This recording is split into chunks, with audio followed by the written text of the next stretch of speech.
My name's Darrell Stuckey, and I feel called to be a Kansas Jayhawk.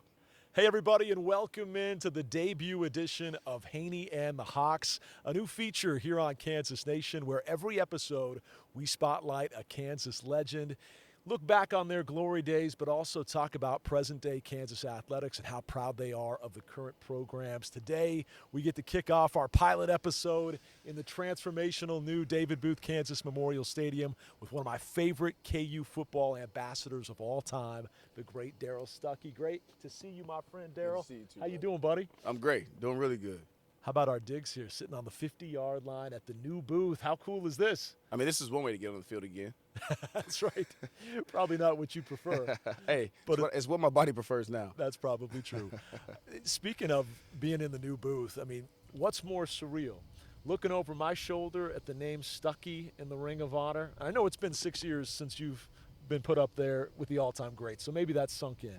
But is it still more surreal looking at that every time you come in here, or looking around at one of the nicest facilities we could ever dream or imagine of having here at KU? I think it's both. I think it's both and. I think the idea that you were part of something that was bigger than yourself and people recognize your contribution enough to put your name up there, because I still think it's the story that comes with the name. Yeah. If you didn't influence anybody along the way, then nobody else would care that your name's up there. And to be honest, if your story's not worth telling, the current student athletes won't care to know either. And so looking at my name up there, being in here and seeing it remodeled and seeing the beautification that's come of it and being a part of that also, I think that speaks volumes and just the intentionality and why I feel called to be here. No doubt. I think being called to do something isn't just a spiritual thing. It's more so of a purpose-driven thing, having a value in life. I mean, for me, I feel like our job as humans is to create value. And I feel called to be here because of the value I create while I'm here. Called to be here first as a student athlete, but then called to come back and be here as the director of football operations. And we'll get into all of that in a second here. But you said, talking about your story being worth telling, there are so many aspects of your story that's worth telling here on Hanni and the Hawks. Let's start with the KC Washington multi-sport star that Mark Mangino was trying to lure to Kansas. What were your impressions of this place as a kid growing up in Kansas City? And then what was it about what Mangino was building that sold you on becoming a Jayhawk? That's a great question, because I think it started before Mangino. It started before I was even here for football. It actually started at late night. Really? Yeah, it actually started at late night. I was in middle school, and I wasn't always a great test taker. But for some reason in middle school, 6th grade year, I had a really good teacher. And the way in which I approached the assessment, the state assessment that year, was different than I probably took any test after that, if I can come to think about it, until I got to college.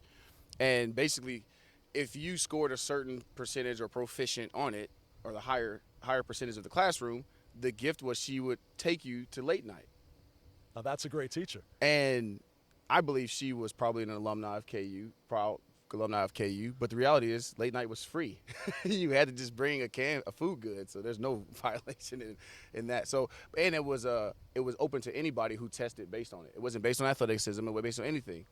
Actually, her daughter was one of the people because she was smart as heck. And that's probably why I tested well, because I was sitting at the same station or area that she was, so the way she studied is where I learned to study. And then the other one was actually one of my close friends. And because I just had a 20th reunion this past weekend, and he happened to be there. But we come to late night, and it's Heinrich. It's the time it would have been not Keith Langford, but was it Gregory? Kenny Gregory. Kenny Gregory. Kenny G. I watched him do the Vince Carter dunks, and I was like, wow, who is this person? He's in college. He's doing what they do in the pros. And I'm watching this game, but what I'm feeling is the energy of Allen Fieldhouse. Yeah. And the energy of that. And for me, it was like, wait, if this is only hold 16 and the stadium is like, I don't know, 4 times more than this, like, how much louder, how much more energy is going to be in that stadium? Yeah. So then we fast forward. I'm in high school, and now I'm getting recruited by them. And I get to come to a game. And it happened to be the Texas KU game. The famous Vince swing Carter. move game. I'm sorry, not Vince Carter. Vince Young. Yeah, The yeah. Vince Young Kansas-Texas game. And I'm in the student section. Right below it is where the athletes or where the recruits were at the time. And it happens right in front of me. I see Charles Gordon blatantly lean in and do the out route. Doesn't see any extension on his arm at all, except maybe a chicken wing, which is totally legal. And I'm a defensive player, to keep in mind. Sure. He catches it, first down, and then the flag comes out. I'm like, wait, what? how? And even the replay didn't show anything wrong. And then I saw the way Coach Mangino stood up for him at the end. He didn't care about a fine. DCS, He didn't care about a signs. fine. Yeah. But he really cared about his players. And then we fast forward even further than that. It's the summertime. And I come to a KU football camp. It was supposed to be a 3-day camp, but I only could afford to come to one day. So I paid to come to that one day because I was committed to going to an FCA leadership camp. And I come to that one day. And he comes to me and goes, I understand we only have you for one day. Or usually I say his voice like, I understand we only have you for one day. And I'm like, well, yes, sir. Now, I'm in junior ROTC at the time, so I'm not that intimidated usually by authority or by somebody coming to me. We're taught to speak up and speak with confidence and look people in the eye. So I was like, yes, sir. I have to go to a leadership camp. And he told me, he goes, nothing wrong with leadership. You never can have too much leadership. Yeah. And he said, I'll be danged to recruit a kid that I got to spend more time with than my own kids, and they'd be a pain in the butt. And he goes, good for you, standing up for what you believe in and bettering yourself. I'm glad we have you for today. And at the time, I was going through some things at home where my stepfather was not present because of decisions he made. And my parents, I got divorced when I was young, so my father wasn't in the house as well. And hearing the affirmation from a masculine man that was telling me, hey, good job, like, reinforcing me to make me say about what you believe in and who you're becoming, and seeing that and not putting anything, his own desires or own angle above what was best for me, that was affirming. Yeah. And so it was more so of that than him actually offering me, because he hadn't offered me at that time yet. And I come to the camp, and that rest of the camp, I ended up straining my hamstring. Remember that. And I was doing well before that. So I did none of the drills, strained my hamstring, and now I go to the leadership camp. I'm upset. I'm just upset because I think I just squandered away my only chance to be at Kansas. At the time, it was the biggest school that was interested in me. So then at camp, I go through this whole process, and I have my words with God. I have my I come to Jesus moment, because that's who I was angry with. I was blaming God for what happened, even though the reality of it was I was playing baseball all summer, and I did a couple football drills, but mainly baseball. And unfortunately in baseball, you don't sprint 40 yards. You don't excessively sprint far at all. You might go 15 yards max, and then you're decelerating, or you're turning left to go to the next base. Right. And so running a 40 was beyond the scope of what my body was conditioned to do at that time, let alone 3 different times back to back to back. So what happens is it's strained because it wasn't conditioned to run like that at the time. And I guess I was powerful enough at that time for it to cause an issue. And I kind of was let go of that and kind of opened my eyes to realizing that, I have a purpose no matter what. And no matter what I do in my life, what college I go to, I have a purpose beyond just running. And that's why I say I feel called to be at Kansas. That's why I feel called to be here, because it was the reality of knowing that when you have peace within yourself, regardless of what environment you go into, you can make that environment a product of you, and not just you be a product of that environment. But if you go in there defensive and victimhood, and then you're going to always find a reason to deflect, blame, or complain, as we say, no BCD. You always have to find reasons to do those things and not take ownership over what your path looks. And I'm at Kansas because I'm called. I'm at Kansas because I believed I was supposed to be here. I'm at Kansas because the things that I needed as a young boy to become a man were shown to me in a natural way. Yeah. So even though you weren't able to show out at that particular camp, they knew what they potentially had in Darrell Stuckey. The offer eventually came, and good things were happening with Kansas football at the time. They'd been to the 03 Tangerine Bowl. Yep. Fort Worth Bowl came a couple of years later.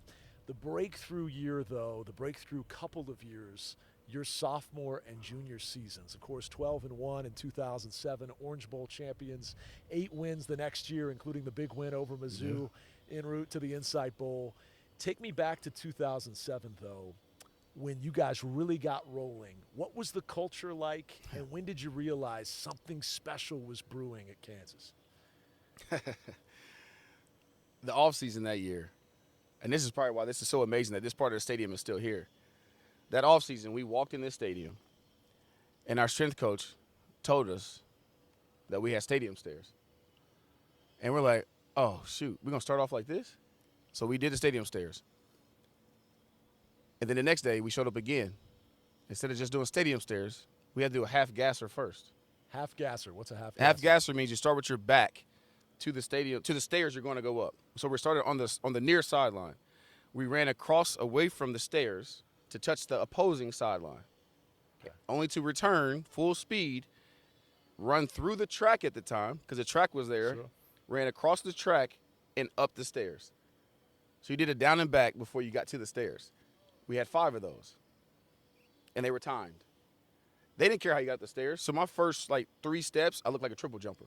I put my foot on that second step, and I launched myself as far as I could. And then I did another bound to the next one, another bound to the next one. By the time I got to the tunnel or the entry, I was every other step. Yeah. And then I went every other step the rest of the way because it's a natural running motion. But I tended to be faster than everybody else. But to me, I always contributed that to that was my race of life. Anytime we ran standing upstairs, one of my favorite things to do, and probably the thing I hate the most now, I have a teammate to this day that wants me to join him in running stadium stairs before they tear that side down. And I've refused for the last 3 years. Since we've announced we're tearing them down, Sure. I refused, and I still refuse. I did walk the entire stadium from the noose part, every single stair. It sucked. It sucked. I walked them, and my legs were sore for about 3 days. And you're what, 34, 35? 38. You're 38 now? 38. Okay. And so we did those every single day that first week. We ran stadium stairs every single day. Just so at the end of the week, he didn't tell us this is why he was doing it. Just so at the end of the week, he asked us, do you think that any other team in the nation did stadium stairs every day their first week of off season? Probably not. And we looked at each other and I think it was the first time I ever did something that I knew nobody else did. And he goes, just imagine what you put your mind to, if you're willing to do it together, what you can accomplish with no excuses. Yeah. If you give yourself no excuses, you don't think about the result, you don't think about why you're doing it, you're just committed to doing it together and making sure that all of us finish. So that's the approach we took over the whole year. We didn't care where we played our opponent. We didn't care what the surface was. We truly didn't care if it was in a parking lot. Mm-hmm. If we were going to do it together, we were going to dominate, and we were going to do whatever it took to hold strong and to be together. Because it wasn't about how good the other opposing team was. It was about how strong and how committed we were to each other. And we believed that. And we truly trusted each other enough to where I was going to do my part because I knew he was going to do his. Yeah. And if I didn't get my part, I knew I was going to let the whole team down. Sure. And I didn't want to let the team down. And the reality of it is we played as a defense as good as we did. And I didn't realize it was the NCAA record. I guess 1.7 turnovers a game with the margin was number 1 that year. And it was mainly because as a defense, I knew what everything was happening in front of me as a redshirt sophomore. So I knew if the linebacker got anxious and got out of his gap, I knew exactly what gap I needed to fill. And if he did it because the D lineman was out of his gap, I knew how to adjust immediately, just like it was nothing. And it wasn't because I was a brainiac or smart. It was because I knew what it took to make sure I can cover my brother. If anything happened in front of me, I was in a position to fix it. You talk about how close that defensive group was, how well you guys worked together. I'm curious about the secondary in particular because we're talking about some of the all-time greats, other names. Yeah, there's 3 of us up there. Right? There were 3 of you at the Pro Bowl in 2014 when Harris, Talib, and Stuckey were all represented. Chris Harris, Aqib Talib. Yeah. How and tight-knit a Darrell group Stuckey. was that? And you told me once several years ago the natural leader that Aqib Talib was might surprise people. What a great leader he was. Yeah, it didn't surprise me. I mean, he was called. And I say he was called because he was intentional. Yeah. And I think the things that in his life as a whole, he's not at his best if he doesn't feel valued and doesn't feel the weight of other people relying on him and trusting him to do what he's held to do. Like the things you don't have to worry about Aqib. If we're competitive and we're going to dominate other people, and he's in a position to where he can get anything, he can strive and achieve what he needs to achieve in that environment. Oh, he's good. Yeah. But if he's ever in an environment to where it's not fit for him, it's going to be rough. But that's like anybody. We all are going to struggle. I will struggle if I'm in an environment that doesn't suit me or if it doesn't compliment me. The biggest thing for us is to advocate for ourselves and know, what does it take for you to be successful, Brian? What does it take for me to be successful? And if I know what that is, I can advocate for that. Sure. If I need words of affirmation, that doesn't mean I need you to be all sugary to me and tell me how great I am and reassure me so nicely. That means I need to know where I stand. Sure. So if I need to work on something, I need you to tell me. Sure. That's the information I need. And then I need you to make sure I know what your expectations are so I can meet them because I'm going to thrive off of that. But then that group, let's just say one of us probably needed to go bald. Okay. Little receding hairline early on. That's your words, not mine. Okay. Okay. We went and ball together Did you? initially. So you think about that. That's how close knit we were. So that secondary, and there's a picture of it in the And this was UDK, a Lawrence Journal preseason World. thing you guys did. Lawrence Journal World. There's a picture Yeah. of it. I remember the season. Yep. There's a picture of it. Me, Chris, Keeb, K-Hop. Okay. Yeah, we were balled on that picture. This went in the front page of the LJ World. So when I say we were close knit, we were so trusting of each other and together that there was no blaming. Like, we used to challenge each other in practice. Like, a dig route for a safety in a cover 4 is hard to break up or hard to stop because you're relying on the linebacker to get in the passing lane. And I'm never going to be able to get there to stop that play without leaving my corner, Akeeb or Chris or K-Hop, out to dry. So I did what I needed to do to protect him, and then I would come downhill as fast as I could once the ball was thrown and go to punch it out. And you see a couple of dig routes getting picked off in games. Yeah. Or broken up in games. But I had to make sure I was my brother's keeper first. I had to make sure that they were taken care of first because their success allows me to be more successful in an easier way. Because if they're successful outside and they're trying to force the ball inside or trying to run the ball, our defense is playing better as a whole. In that 07 season, obviously, Akeeb's an All-American, Harris a freshman All-American. Yeah. You knew this was a special group. But could you have imagined if you fast-forwarded a decade, you'd have 10 Pro Bowls between the three of you? 10 at the highest of levels. To be honest, I didn't care. I hope and I pray that everybody has the opportunity to do something that feels so great, that is so worth it in the moment that you don't even care what the result is. Sure. Like, for you to actually be a part of something that you feel valued, that you feel relied on, that you feel fulfilled, you feel satisfied, and not in a way in which where you're content, but a way in which to where you have no desire to want any more than that, because you know it has everything you need. For you to be able to stay right there in that moment and accomplish what we accomplished, it was more because I didn't care about that. We didn't even think about Akeeb going first round. Something that hadn't happened at Kansas since the early 90s. And we didn't care. Yeah. I didn't care if it did. I thought he deserved it. I take it back. I didn't think he deserved it. I thought he earned it. Right. Because I don't believe in deserving things. Not when it comes to sports. You shouldn't get what you deserve. You should get what you earn in sports. But in life, I'm glad we don't get what we deserve a lot of times, because we get away with a lot of stuff as humans.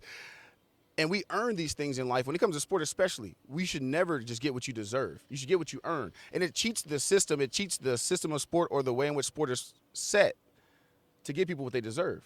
Because you've got to earn everything in your sport. And I think when you earn something, it gives you ownership over it. And if you don't earn it, then you owe somebody something. But success is owned by nobody.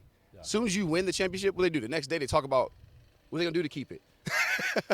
Well, hopefully they weren't talking about that in early January, the No, day after you no. beat Virginia We didn't Tech care about in the that. Orange Bowl. Take me back to that night in Miami. After the game?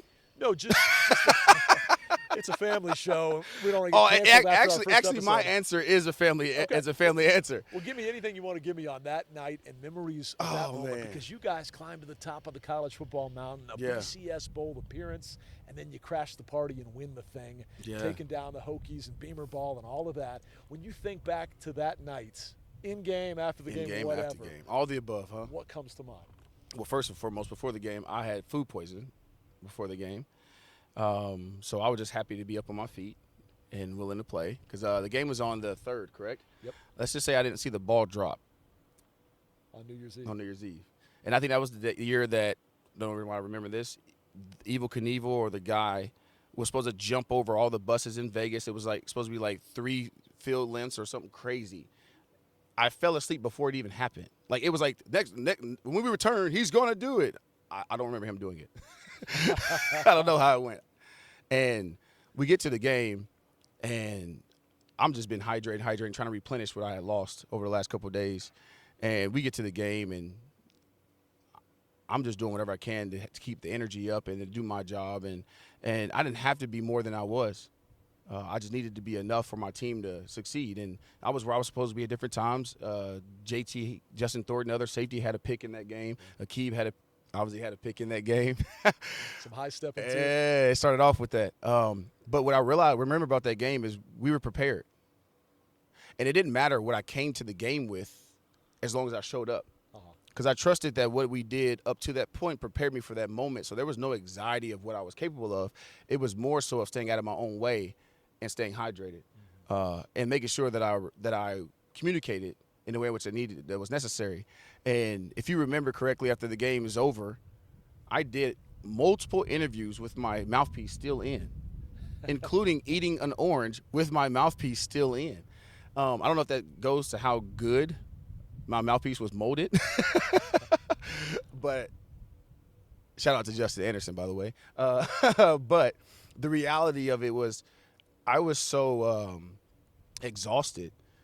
I didn't care about my mouthpiece, and I was so excited that I didn't care about my mouthpiece, and I literally ate a whole orange with that mouthpiece. And I watched a video of it, and you can see the blue in my teeth, and it's so funny. But after the game was over, I knew I had no energy to go celebrate and do anything. And Akib had his daughter at the time, and he was like, man, and he was talking about, but we got I said, no, I'll keep her. So you were on babysitting duty. Really? I said, I'll keep her. Now, I kept her along with a family member, so it wasn't just me, but yes. That's what I did after the game.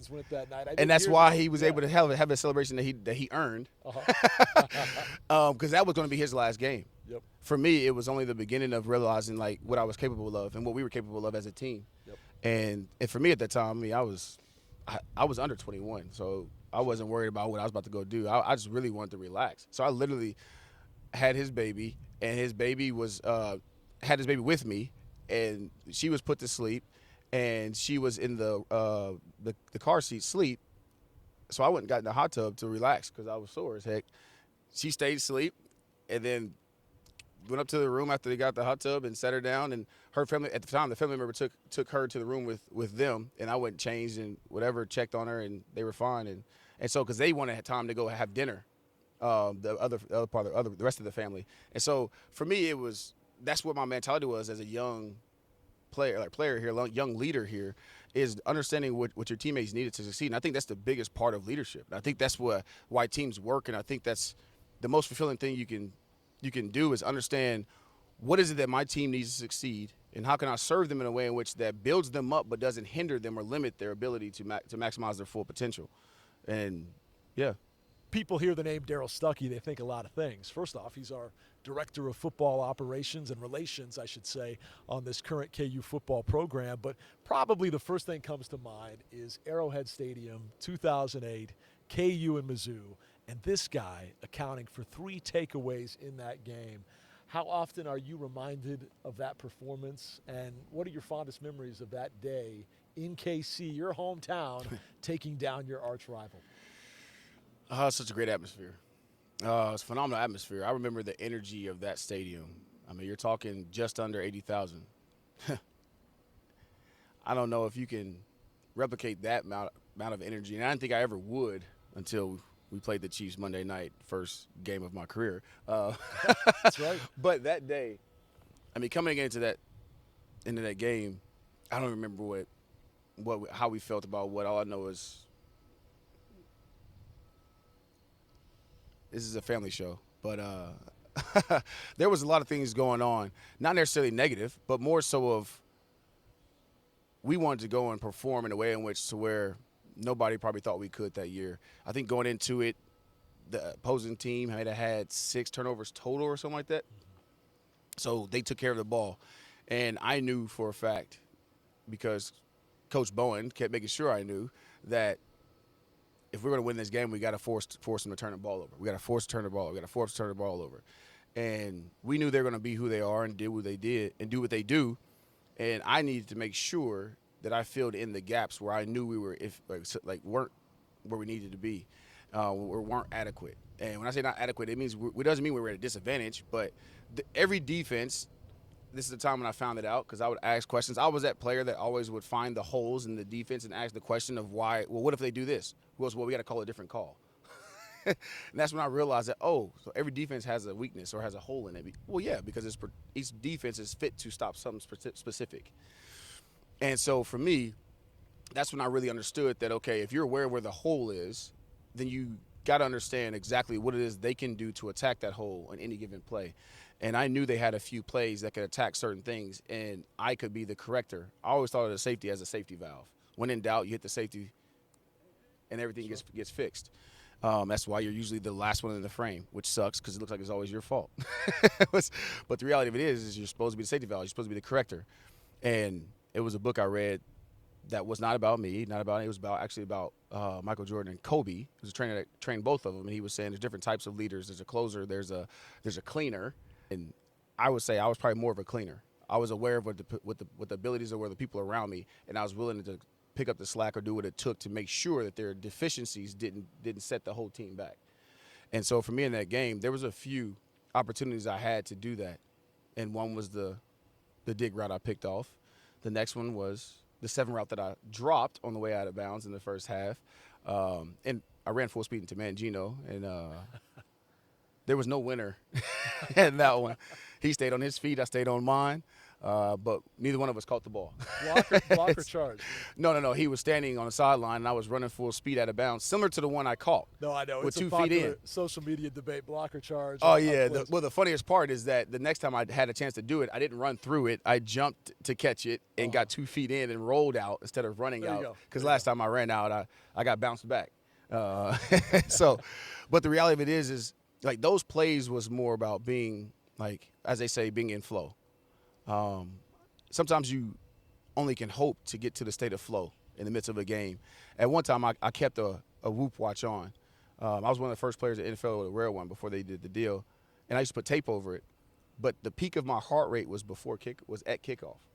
My average heart rate was higher before the game in warm-ups than it was at any other point of the game.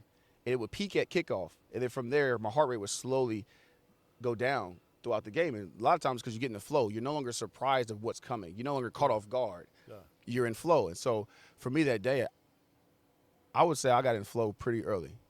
And nothing surprised me. Nothing caught me off guard until I caught a cramp. I caught a cramp in my forearm before a play because it was cold that game. And when you're cold, you have a tendency to ball your fist up and kind of curl your hands in. And I did it so many times that before the play started, I caught a cramp in my forearm. My eyes go down to my forearm, and the ball's hiked. So when I go look my eyes up, I'm in a panic, and I yell, go, go, go, because there's an out route, but I don't get to the fade.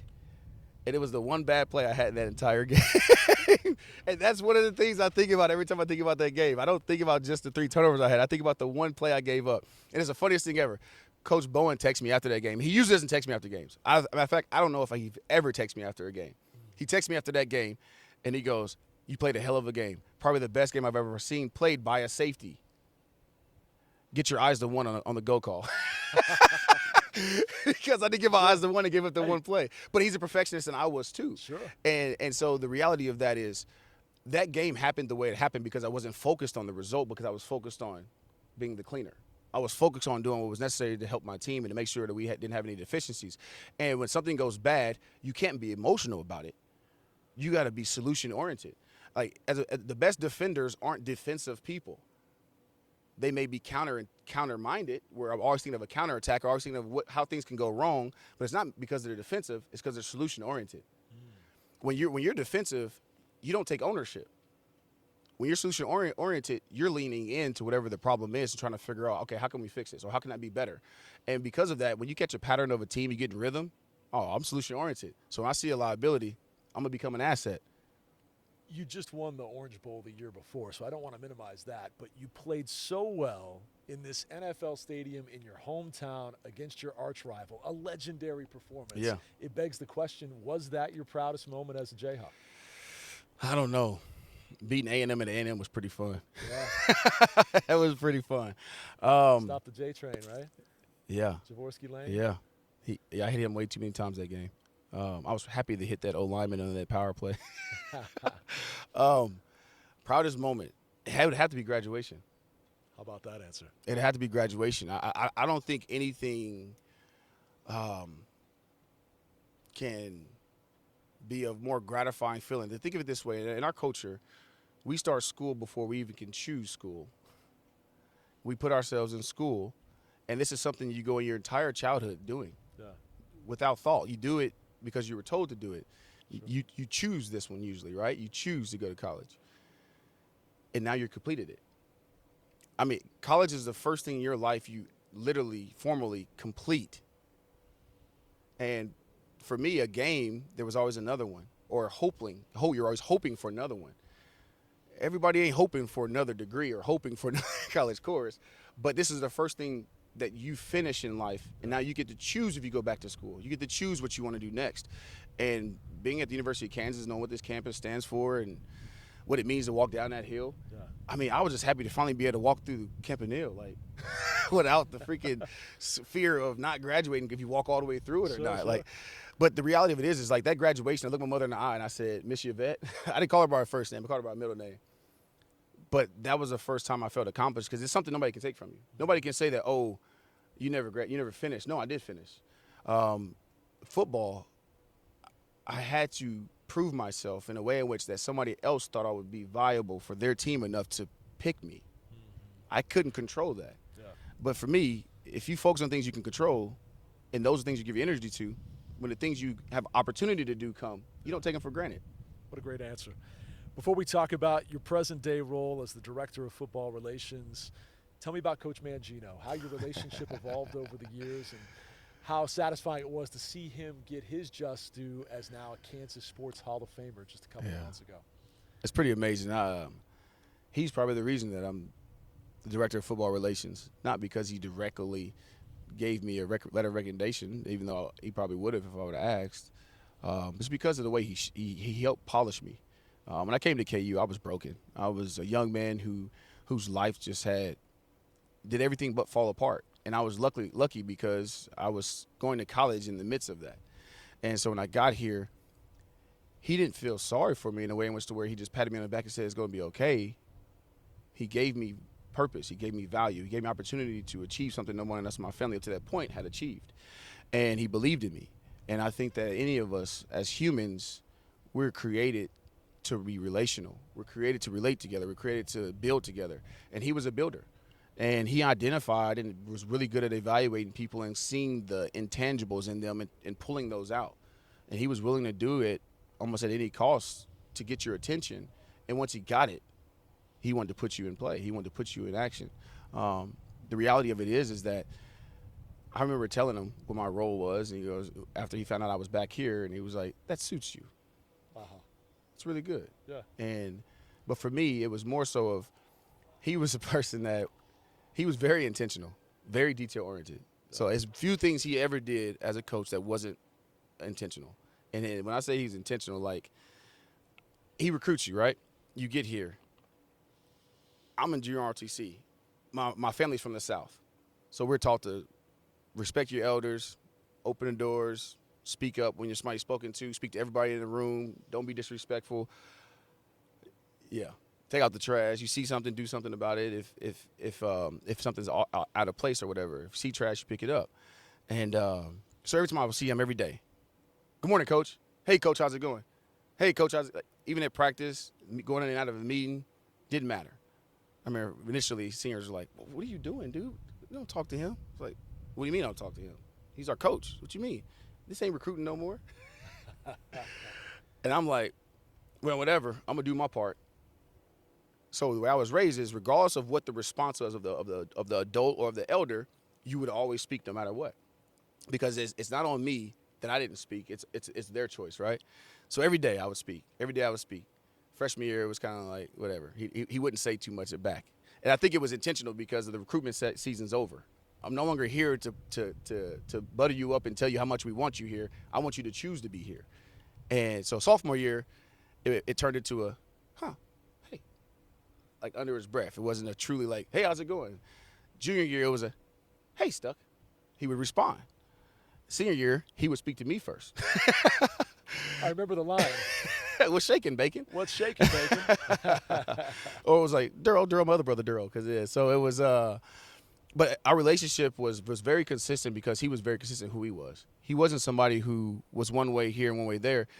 In the media, he would never speak ill or negative about anybody that was under his responsibility. Yeah. as a coach. If a player messed up in the game, he was always like, we'll coach them better. They took responsibility as coaches. It was always us. It was always we. It was always inclusive of how he felt about the team. Now, behind closed doors, we knew whose fault it was. But we were family, and that's how family takes care of things. But it wasn't meant for things to be aired out outside of our locker room or outside of he hardly ever came in our locker room except on game day or except if something was wrong. And we owned it. We knew that no matter what we did, it was our responsibility. That was our team. Now, he would guide us and give us a framework, but when it was something that needed to be corrected, it was on us as leaders to correct it. And he was a great person because he was consistent and because we knew what the expectation was, and he pressed into it, and he was detail-oriented. It was up to us to how we interpreted that. What you accomplished with Coach, particularly in those 2 seasons, 07, 08, 20 wins, BCS bowl win, back-to-back bowl wins for the first time ever, greatest 2-year stretch in school history. Yeah. Obviously, his legacy is a cut above based on that, but now you're on staff with a guy that at the current rate he's going has a chance to one day be considered perhaps the greatest to ever grace these sidelines in Lawrence, Kansas, Lance Leipold. Yeah. Before I talk about what you do with him on a daily basis as the Director of Football Relations, any similarities between Mangino and Leipold, the way they attack the daily basis, day-to-day stuff, or maybe just the culture they've established? I think they have very similar emphasis in their visions, and their competitiveness for sure. I think they are similar in the way in which they don't like talking about hypotheticals in the future so far. They like to be in the moment, and they both like to set up what we're doing right now to take care of that. I think they both believe that the result of the game or the result of the season or result of your career is a byproduct of how you go about doing things on a daily basis. And I think neither one of them will cheat themselves of the journey or of the process. They're both journeymen in a way in which they enjoy the journey because they believe the journey is what prepares you for the opportunity.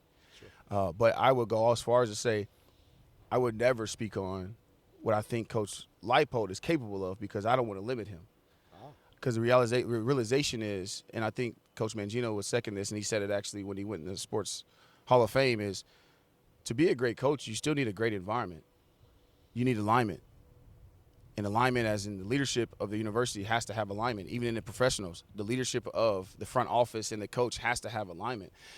We talk about a college campus, your chancellor, your AD, your head coach, your development department, and donors and supporters and community and the Jayhawk Nation have to be aligned in that vision. And they have to all believe in that because the energy that we bring day in and day out is fueled by the process. And by the understanding that we have opportunity to do something solely because of the momentum we created to prepare us for this opportunity. We didn't know when it would come, but only thing we can control is the momentum. Sure. So when opportunity comes, it's like you've been preparing for this whole time because you cultivated the momentum.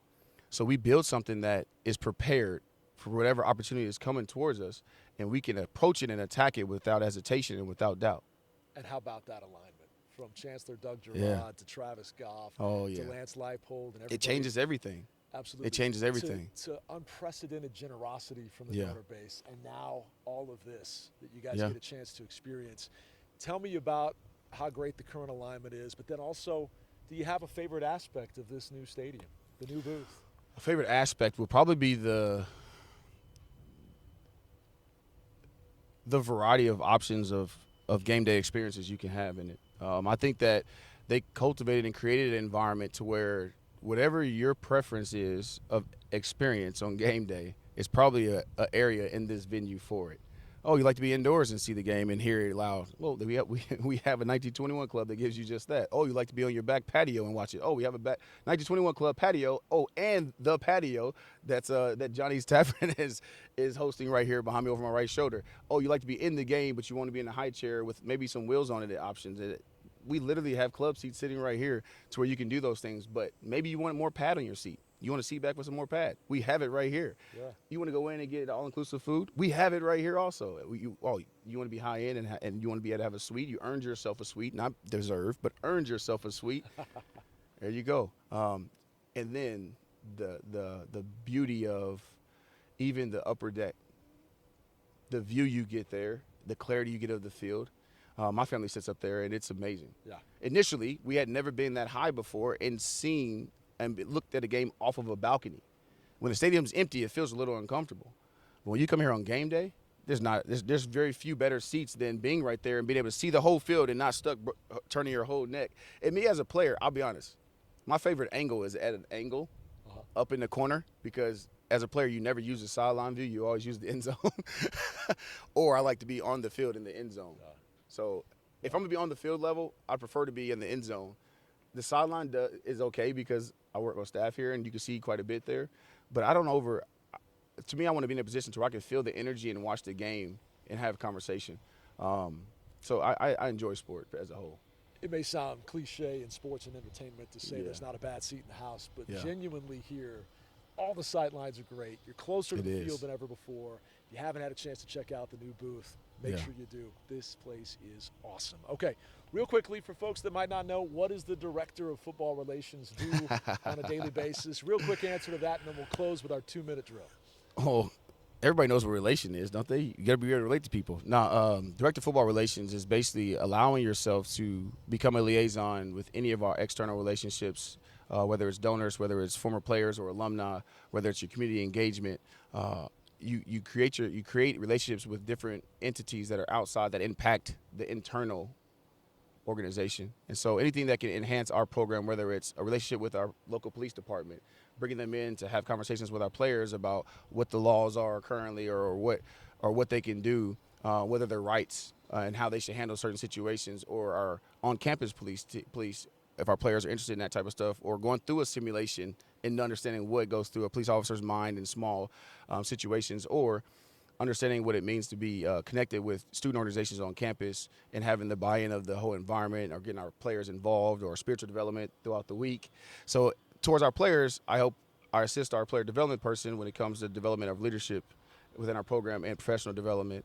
And then I also enhance and be there to help our players when they see fit that they want to grow spiritually as well. Really good stuff. And we did have over 500 hours of community service this past summer. None of it have anything to do with NIL. I love it. That's a priority, and it has been since day one. Since day one. When Coach Leipold first got here, it was right after COVID. So we had a lot of change up downtown, as in like everybody was sitting outside, which accumulated a lot of trash. And the city and the owners, I think, they're indifferent about who's responsible for cleaning that up. And I brought something to Coach Leipold's attention, and he agreed. He asked me, actually. He happened to ask me, is there anything we can do about this? And I looked into it and came to him with a solution. It was like, well, we could do it. And that actually is our first community service event every summer, is the Mass Street cleanup. We start at 6th Street and we walk all the way to South Park, 11th Street, and we clean the fronts of every establishment downtown between there and the alleys. And this year we even got to Vermont and New Hampshire. So it's been something that we take pride in, the community that supports us, and we want to be one with that community. You're a special guy. You're a tremendous ambassador. We're so lucky to have you. All right, we started the show by stealing from Conan O'Brien with the "I'm Darrell Stuckey and I feel blank to be a Jayhawk." We'll close the show by stealing from Seren Petro. You take the great stuff from the all-time greats, and he's one of those for me.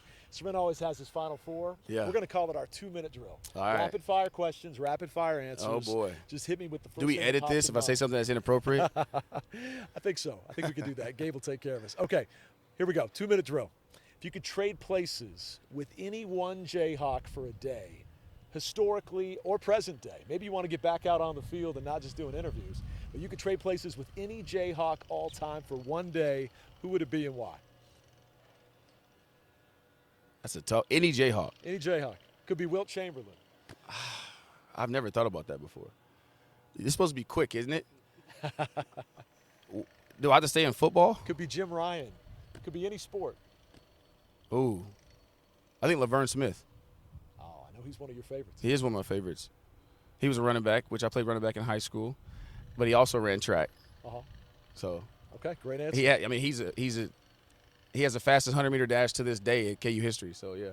We talked about some of your most storied teammates of all time. Yeah. Who's your most unsung teammate you ever played with at KU? He deserves these 20 seconds right here. Oh, James McClinton.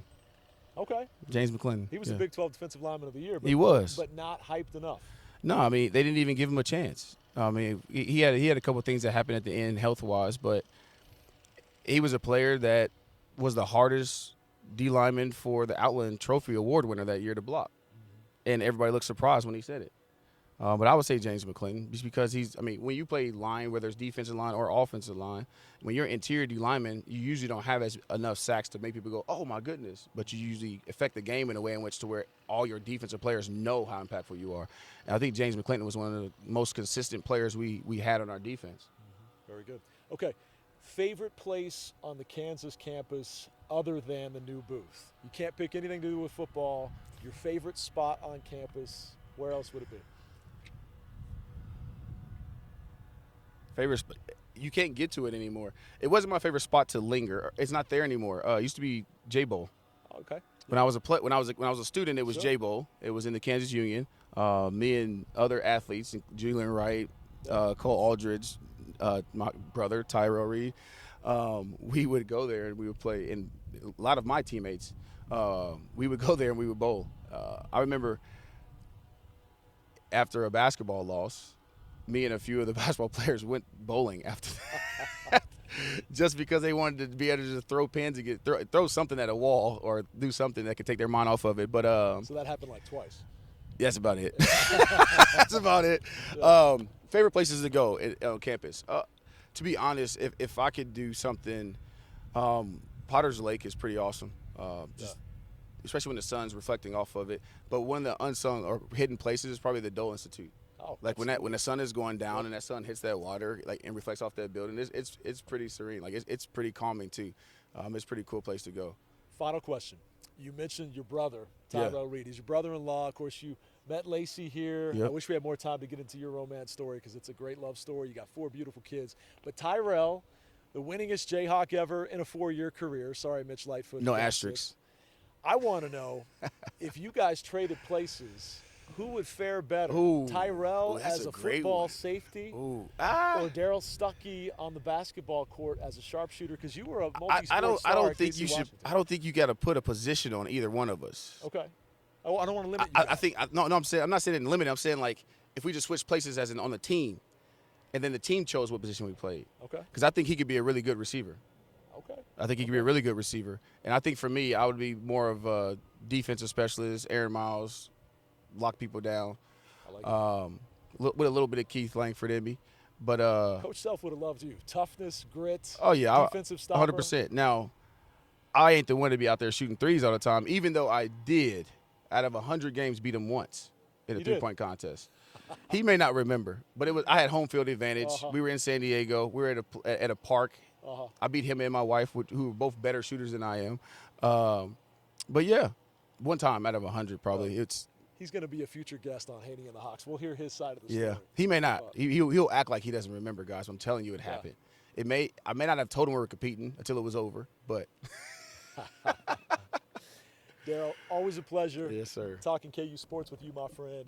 Big thank you to everybody at Kansas Athletics for allowing us to be out here today. It was Chad Boger's brilliant idea to do the first episode of Hanni and the Hawks on the 50-yard line at the new booth. We're so stinking proud of this place, if you can't tell. But not particular with me. That was my just idea. just on the 50 That was in the people booth. Know when I say there's a short list of great KU ambassadors all time. Yeah. You're absolutely on it, my man. I appreciate that. you so much. And God sorry bless if you, leading up to this, I was kind of scatterbrained. I was trying to make sure I had all my schoolwork done for for class. You taking classes? I'm getting my MBA here at KU, so for it's been you. awesome. Number That's 7 awesome. program in the country right now. I'm telling you, about that? MBA program is amazing. School of about that? Business. So, yeah. Outstanding player, student athlete, rock star dad, and we found out today Aqib Talib's babysitter too. He does it all. Darrell Stuckey, thank you so much. This has been the debut edition of Hanni and the Hawks right here on Kansas Nation.